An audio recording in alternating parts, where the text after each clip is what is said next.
Το δήλωσα και χθες, δεν ξέρω αν ήσουν εδώ, είπα ότι ό,τι βγαίνει από τα δικά σας, από τις δικές σας εγγραφές, τα subscribe, ό,τι βγαίνει από τα δικά σας tips, ό,τι βγαίνει από τα δικά σας, οτιδήποτε προσφέρετε εσείς για να υποστηρίξετε το κανάλι, είτε σε κουτάκια θα πηγαίνουν, είτε θα προσπαθώ να σας τα δώσω πάλι πίσω σε μορφή δώρων. Ό,τι μπορώ θα κάνω, όπως μπορούμε θα το κάνουμε, κάπως έτσι ρε παιδί. Και γι' αυτό σας ευχαριστώ συνέχεια για την υποστήριξη, για την υπομονή σας. Γιατί ξέρω ότι κάποιες φορές ξεφεύγω ρε παιδί μου στα νεύρα, αλλά εντάξει, έτσι είμαι εγώ. Δεν με νοιάζει στην πραγματικότητα. Ευχαριστώ πάρα πολύ, ευχαριστώ πάρα πολύ.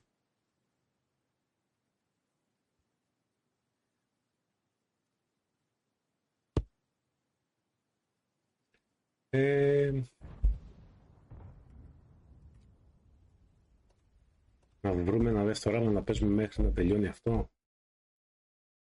Θα σου πω τώρα τι είδα από το Τόρο. Το Τόρο εχθές που το κοίταξα σαν στατιστικά δεν μου άρεσε.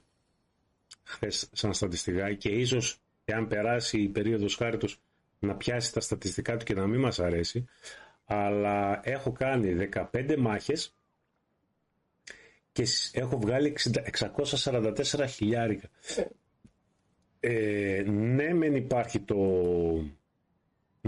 το μπόνους, αλλά εάν δεις τα κέρδη είναι πάντα περισσότερα ακόμα και από τα μπόνους. Δηλαδή λέει 71 χιλιάρικα, από αυτά είναι μείον τον μπόνους παράδειγμα 11 χιλιάρικα, μείον τον μπόνους προσωπικών αποτελεσμάτων, δηλαδή μείον 40 χιλιάρικα θα βγάλεις πάλι 30 χιλιάρικα. Άρα από credits τουλάχιστον βγάζει. Μπορεί να μην είναι 30 χιλιάρικα, αλλά δεν είναι σαν τα άλλα τα τυρενιά δηλαδή που θα είσαι μέσα, που μπαίνεις μέσα 5-10 χιλιάρικα τουλάχιστον. Πώς τους πατσόκοψε έτσι ρε πόστε. Πώς τους πετσόκοψες έτσι ρε λοιπόν. Πώς τους γάμισες έτσι, μην τα γάμισες όλα. Τα σκαμπό μου και τα αρχίδια μου. Μαλάκα. Οπότε ναι, και το κανόνι είναι πάρα πολύ καλή συμπεριφορά του. Ναι μεν σου λέει παράδειγμα ότι η βολή του είναι στα 2.48, αλλά στη μάχη πολύ δύσκολα καταλαβαίνεις ότι πρόκειται μόνο για 2.48. Οι βολές πηγαίνουν εκεί που θα σημαδέψει, σχεδόν εκεί που θα σημαδέψει. Τα 9 βγάζουν χρήμα. Κοίταξε, παράδειγμα, το TAF 55α δεν βγάζει. Το TAF 55α. Τα υπόλοιπα που έχω, για να βγάλει έστω και 5.000 credit, πρέπει να κάνεις όλες οι βολές σου να μετρήσουν και να κάνεις και damage. Και να μην χάσεις και HP. Και μιλάω τώρα μαζί με σπαγκέτι εδώ πέρα, έτσι, μαζί με κοιμάδες και μακαρόνια και οτιδήποτε. Δεν μιλάω τώρα σκέτο που θα βγάλεις, ναι.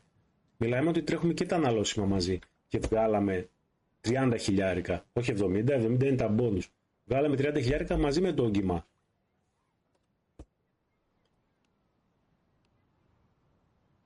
Εδώ παράδειγμα δεν έκανα τίποτα. Εντάξει, έκανα συνεισφορά. 28-36 έβγαζεις ένα δεκάρικο, 13 χιλιάρικα χωρίς να έχω κάνει πολλά. Και με τον κύμα να τρέχει.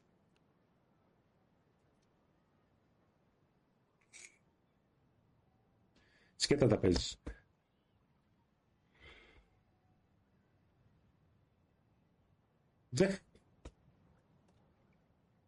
Απλά θα πρέπει να αλλάξεις τον τρόπο στισίματος χωρίς το κυμαδάκι. Κατάλαβες τι γίνεται. Δηλαδή φαντάσου ότι κοιμάς, εξοπλισμός και οδηγία ίδια. Πάμε να το βάλουμε για να μπορέσουμε να το γεμίσουμε.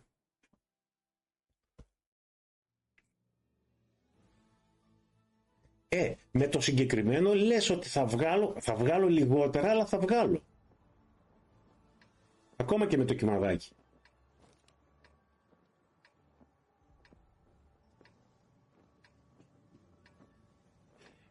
Πάλι θα το πω ειλικρινά, εγώ σώθηκα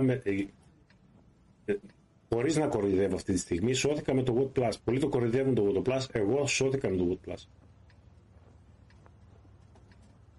Γιατί εκείνα τα 500 gold έφτασα να έχω, τα μάζεψα και αγόρασα 360 μέρες. Δηλαδή μάζεψα ένα χρόνο προνομιακών και από τότε ανεβαίνει αυτό, δεν κατεβαίνει.